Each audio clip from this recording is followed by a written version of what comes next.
You'll see in this trade that I don't rely on hype, news, or a dozen indicators. My strategy is simple. My strategy cuts through all that with a simple set of rules. And remember, a lot of discipline is involved. I don't overcomplicate technical analysis or price action. I make it as simple as possible.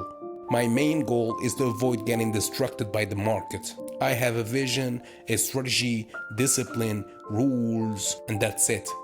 Yeah, so if you want to learn my strategy, the first episode is free at learnthestrategy.com/free. Link in the description or in the bio.